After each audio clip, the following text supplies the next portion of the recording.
My name's Matt Lawrence. I'm a specialist professor here at Monmouth University, and I'm also an independent filmmaker and all-around good guy.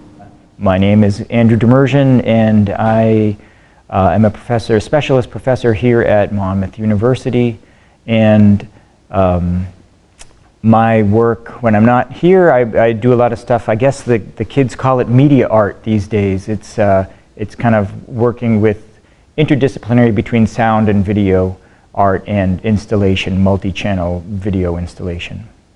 What first interested me in documentary filmmaking, and what my documentaries are largely based on, are subcultures, or the strange and offbeat, but also funny. So perhaps certain groups of people, or an area, or some type of experience that is foreign to most. The work that I do is multi-channel video installation. It's experimental documentaries. It's nonfiction. It's like trying to find new forms of nonfiction filmmaking. I've made 2 other short documentaries that I wouldn't be ashamed to show someone. I feel that they're in some way fully formed, and kind of the idea is there and present. One, I did a documentary on the 2009 World Beard and Moustache Championships, where we actually drove from Portland, Oregon to Alaska, and we spent 2.5 weeks shooting at this competition, and kind of learning. And again, this is a global thing where you have guys anywhere from Germany to England to the United States. And again, it's very actually Anglo-oriented, where it's much of North America and Europe. There's very few people from Asia or South America, or, and other continents. But it was fascinating, and it was like kind of kitschy and fun and interesting. And the most interesting thing is, you think it's just going to be about facial hair, but you get to see how all these and again, it's very male-centric, but all these guys come together from different walks of life, anywhere from a janitor to the superintendent of a school, to a podiatrist, to a not a congressman, but someone that works in local politics, and they all kind of come together and kind of bond through this one kind of it's not superficial, but this very kind of what people might consider a silly thing. I'll tell you about one of my favorite documentaries that I've never finished, but it's really good. It's I love this piece, and I really want to finish it one day. The only problem is I shot it in SD, and now you don't want to release something in SD because it's kind of worthless. But at the same time, maybe it's like a good web documentary that might exist somehow online. And so the thing that it's about a person who is going to go onto QVC and sell handbags, this guy named Andrew. So I like this kind of parallel Andrews. And ever since I met this person, he's been one of those people that you're like, oh my God, I got to get this guy on camera, because he's just a personality. Abbas Kiarostami once said, you either take normal people and put them in a high-pressure situation, or you take people that are just characters and let them go. And so he's one of the second type.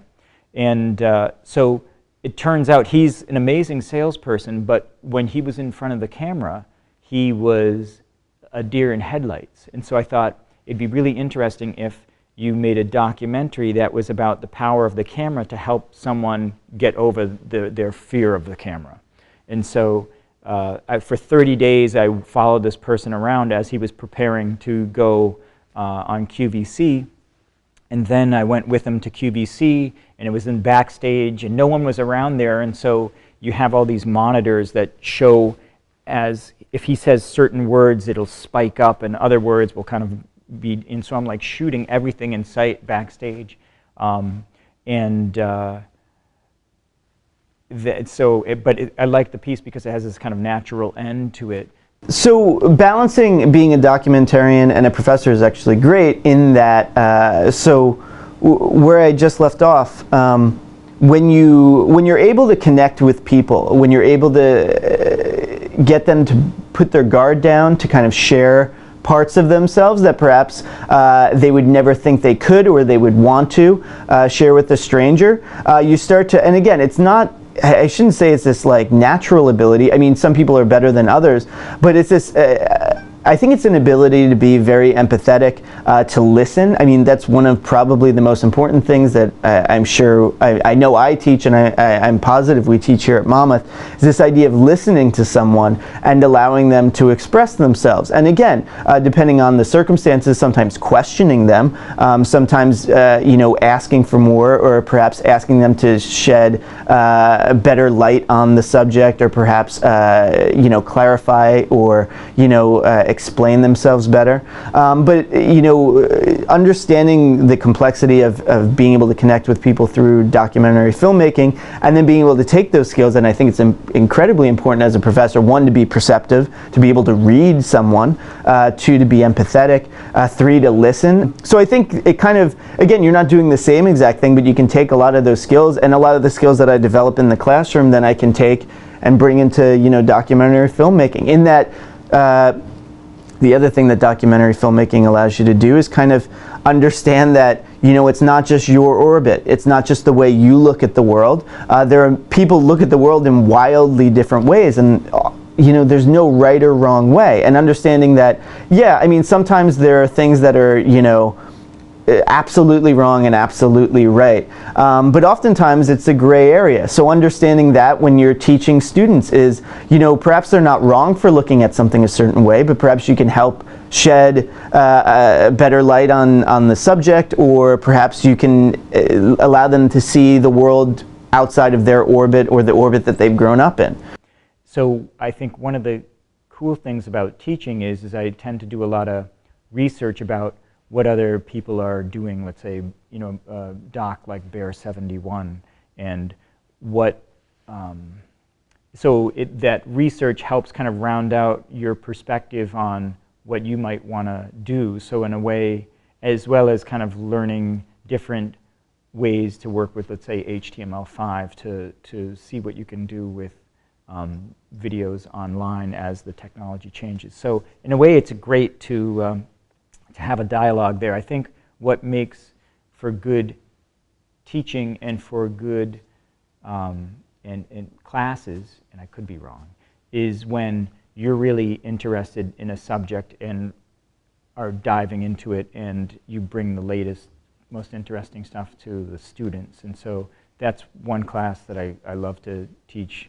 So yeah, I think that's what inspired me, is being inspired by someone else and hoping that, I mean, if I can teach 25, 30 years, and it sounds corny, but inspire like one person to know, for them to think at first when they perhaps entered the class, like I can't do this, or I can't do this for a living, this isn't me, or I don't have this skill, and then like let them know, like, yeah, I mean, if you plug away long enough and you really want it bad enough and you have some shred of talent, but it's more just ambition and just a love for it and plugging away every day, hours a day, it's there. You can do it. Teaching is a good way that we can take your research and kind of incorporate it into a field of study like documentary film, and so I think for me, it was a way of living that was more interesting, even though it's probably just as much work as cranking out videos all the time. So advice as far as making documentaries, the process of making a documentary is so different, because I also make narrative films, and it's such a different experience. And I find that with documentary filmmaking, like documentary to documentary or approach to approach, it's always so different. So it's tough to like talk in absolutes, like you must do this, you must do that. If you don't do this, it's going to be a shitty documentary. It's going to fail. I have a ton of advice for people looking to make their own documentaries. Almost too much advice, so I'll try to keep it short. I think watch a lot of stuff, shoot a lot, try different things. You learn so much from every project. Try shooting in different styles. Don't be so fixed with an approach that you're starting with, because there may be a better approach that you can take that is something that you didn't expect. And so you have to have this kind of drive, but at the same time an openness to be flexible. But being committed to the material, you have to like effing love what you're doing. And if you don't, it's, especially if you're editing it, and even not editing it, like preparing, researching, talking to people, spending hours upon hours on stuff that will ending up on the cutting room floor.